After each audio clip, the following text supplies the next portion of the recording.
नमस्कार, आप देख रहे हैं CWB हिंदी न्यूज।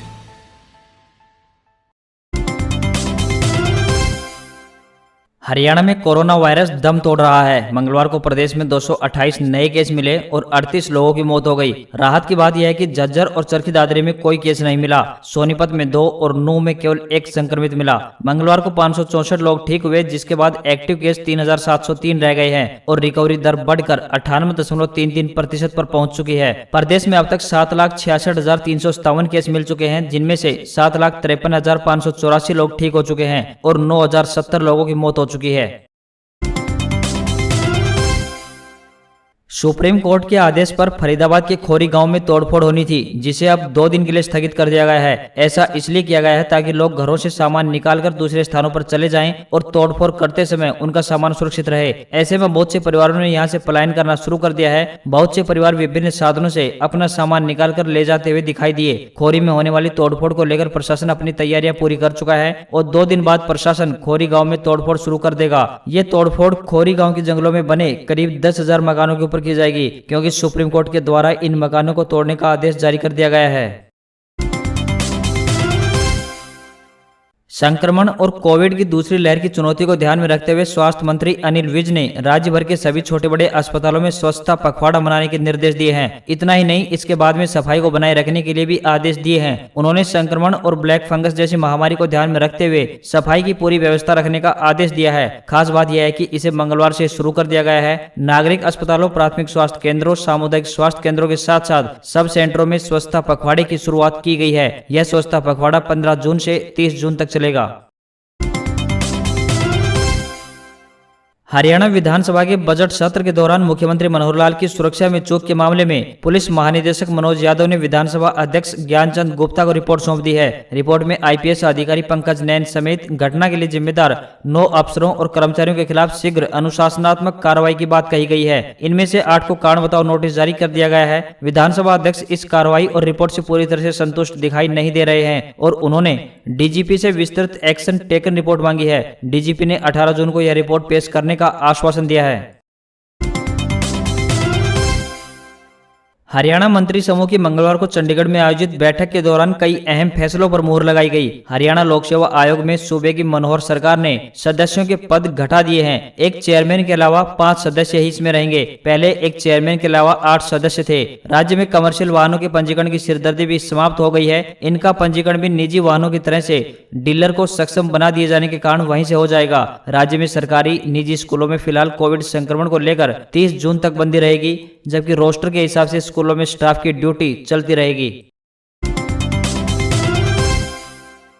हरियाणा सरकार ने पंजीकृत मजदूरों के लिए बनाई ऐसी योजना जो देश में कहीं और नहीं। हरियाणा के उप मुख्यमंत्री दुष्यंत चौटाला ने कहा है कि हरियाणा देश का पहला राज्य बन गया है जहां भवन एवं निर्माण कार्यों से जुड़े पंजीकृत मजदूरों को उनकी योजनाओं का लाभ फर्स्ट इन फर्स्ट आउट यानी प्रथम आवेदन का समाधान पहले के आधार पर मिलेगा। हरियाणा भवन एवं अन्य सन्निमार्ग कर्मकार कल्याण बोर्ड द्वारा तैयार किया गया सेंट्रल प्रोसेसिंग सिस्टम का सॉफ्टवेयर मजदूरों के कल्याण में मील का पत्थर साबित होगा। उन्होंने नए सिस्टम को एक ऐतिहासिक कदम बताते हुए कहा कि हरियाणा देश का पहला राज्य है जहां अपने पंजीकृत श्रमिकों को दी जाने वाली कल्याणकारी योजनाओं के लिए ऑनलाइन आवेदन किया जाएगा। जो श्रमिक पहले आवेदन करेगा उसके आवेदन पर पहले कार्रवाई की जाएगी।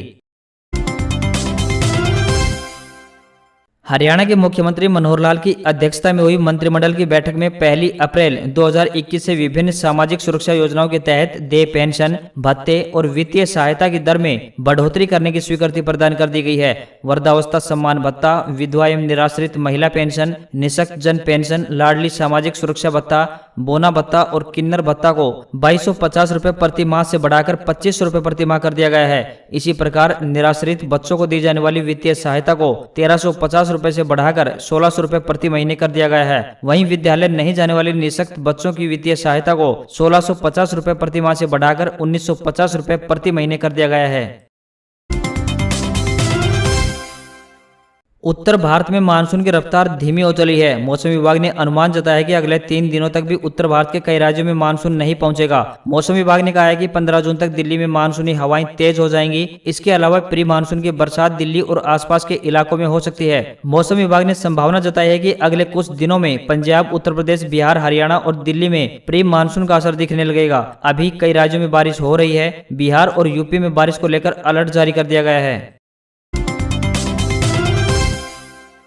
हरियाणा में अभी स्कूल नहीं खुलेंगे। इसको लेकर प्रदेश सरकार ने मंगलवार को बड़ा फैसला लिया है। इस फैसले के मुताबिक अब प्रदेश के स्कूलों में 30 जून तक छुट्टियां रहेंगी। 1 जुलाई से प्रदेश में स्कूल खुलेंगे। इससे पहले सरकार ने 15 जून तक स्कूलों में छुट्टियां घोषित की थी, लेकिन अब इन्हें बढ़ा दिया गया है। प्रदेश के शिक्षा मंत्री कंवरपाल गुर्जर ने कहा है कि राज्य में कोरोना के हालात अब भी बने हुए हैं। ऐसे में हरियाणा सरकार ने स्कूलों में गर्मी की छुट्टियां बढ़ाने का फैसला किया है।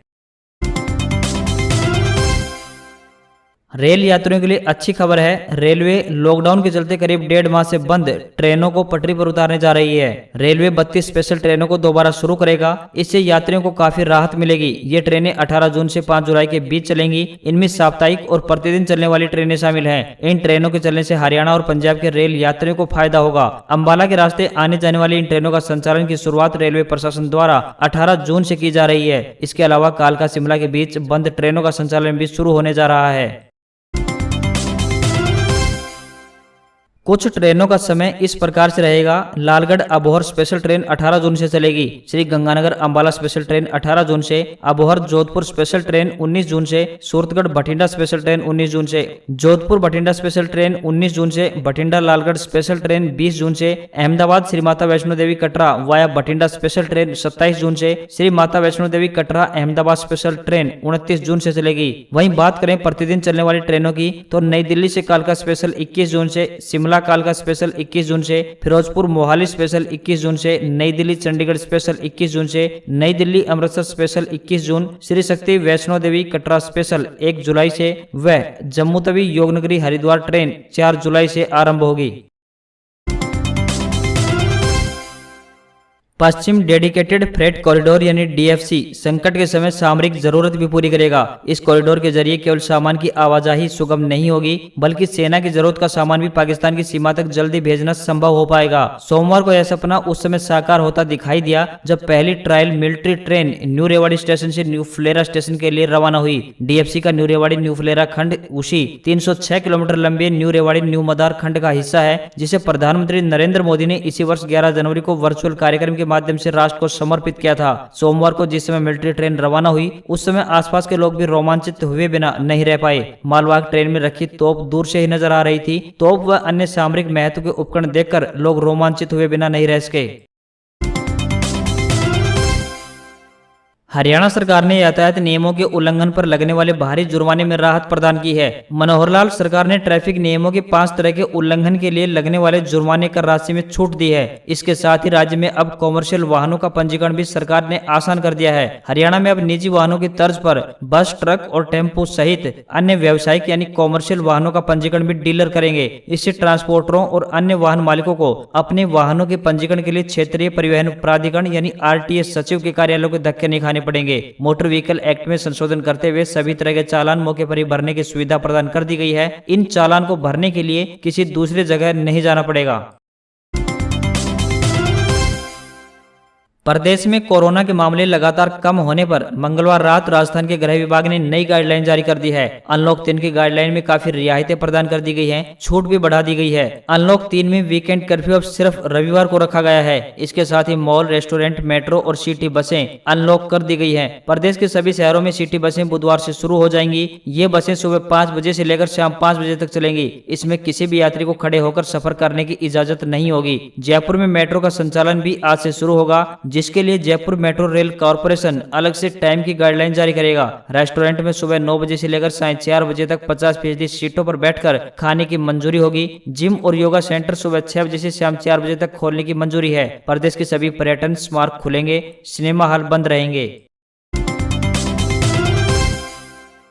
राजस्थान में पर्यटन उद्योग के लिए राहत की खबर है। राज्य सरकार ने 16 जून से प्रदेश के सभी स्मारकों और संग्रहालयों को खोलने के आदेश जारी कर दिए हैं। सरकार के इस निर्णय के बाद अब सभी किले, स्मारक आदि जगहों पर पर्यटकों की चहलकदमी एक बार फिर से हो सकेगी। आमेर महल में प्रसिद्ध एलिफेंट सफारी का भी पर्यटक मजा ले सकेंगे। आदेश के तहत सभी स्मारक और संग्रहालय सुबह 9 बजे से दोपहर 3 बजे तक खोलने की अनुमति दी गई है। वीकेंड कर्फ्यू के दिन ये सब बंद रहेंगे। बात करें जयपुर की, तो यहाँ नाहरगढ़, जयगढ़, आमेर, जंतर मंतर, अल्बर्ट हॉल सहित कई ऐसे ऐतिहासिक स्थल हैं जहां बड़ी संख्या में घरेलू और विदेशी पर्यटक आते हैं।